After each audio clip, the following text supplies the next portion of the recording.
ചെറിയ ചെറിയ പ്രശ്നങ്ങളൊക്കെ എല്ലാ സ്കൂളുകളിലും ഉണ്ടാകും. അധ്യാപകർ അങ്ങനെ ശത്രുക്കളായി നമ്മൾ കാണേണ്ട കാര്യമൊന്നുമില്ല. അപ്പം അത്തരം എല്ലാ പ്രശ്നങ്ങളും ഒരു വലിയ വിവാദ പ്രശ്നങ്ങളാക്കി മാറ്റുന്നത് നമ്മുടെ പൊതുവിദ്യാഭ്യാസത്തിൻ്റെ വളർച്ചയ്ക്ക് അത്ര ഗുണമല്ല. എന്നാൽ അധ്യാപകർ ശ്രദ്ധിക്കേണ്ടതായിട്ടുണ്ട്. ശിക്ഷ അർഹിക്കുന്ന കുറ്റം ചെയ്ത കുട്ടികളുണ്ടെങ്കിൽ അതിൻ്റെ ഒരു നിയമം നോക്കി മാത്രമേ കാര്യങ്ങൾ ചെയ്യാൻ വേണ്ടി പാടുള്ളൂ. ഒരു കാരണവശാലും കുട്ടികളെ ഉപദ്രവിക്കുന്ന നില ഉണ്ടാകാൻ പാടില്ല. ബാക്കി എന്തെല്ലാം നടപടികൾ നമുക്ക് സ്വീകരിക്കാൻ വേണ്ടി കഴിയും, അതാണ് അതിനെ സംബന്ധിച്ചിടത്തോളം എനിക്ക് സൂചിപ്പിക്കാനുള്ളത്.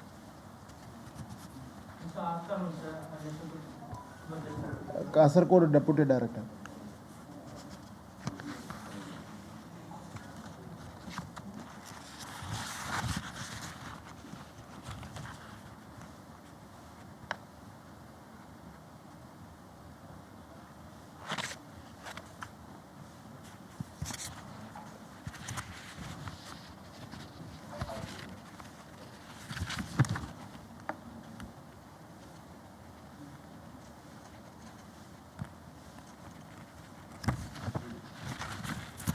കഴിഞ്ഞ ദിവസം മിനിസ്റ്ററൊക്കെ ഇങ്ങനെ പറഞ്ഞ ഈ വ്യാജ വോട്ട് ആരോപണത്തിൽ തൃശ്ശൂരിലൊക്കെയുള്ള വിഷയം, അതിൽ കഴിഞ്ഞ ദിവസം സുരേഷ് ഗോപി കേരളത്തിൽ വന്നൊരു പ്രതികരണം നടത്തി.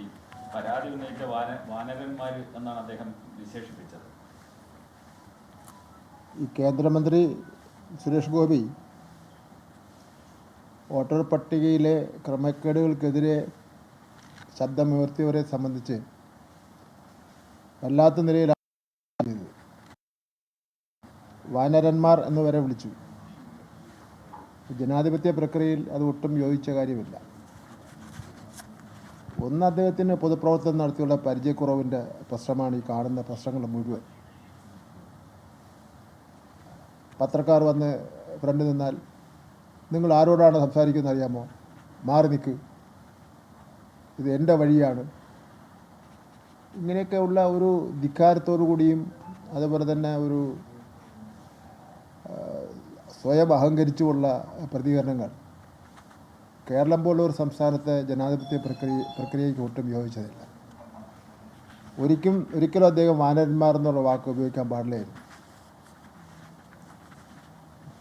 വോട്ടർ പട്ടികയിലുള്ള പരാതികളെ സംബന്ധിച്ചിടത്തോളം അത് ബന്ധപ്പെട്ട ആധികാരിക സ്ഥാപനങ്ങൾ അന്വേഷിച്ചുകൊണ്ടിരിക്കുകയാണ്. മാധ്യമങ്ങളും അതുപോലെ തന്നെ ജനനേതാക്കന്മാരും ഉയർത്തിയ ആക്ഷേപങ്ങളെ സംബന്ധിച്ചിടത്തോളം സുരേഷ് ഗോപി ഇതുവരെ മറുപടി പറഞ്ഞിട്ടില്ല. ലോകത്തെവിടെയായാലും ഏത് സമയത്തും 24 വാർത്തകളും ഓഗ്മെന്റഡ് റിയാലിറ്റി പാക്കേജുകളും എക്സ്പ്ലെയിനറുകളും വിശദമായി കാണാൻ ഞങ്ങളുടെ യൂട്യൂബ് ചാനൽ നിങ്ങൾക്ക് സബ്സ്ക്രൈബ് ചെയ്യാം.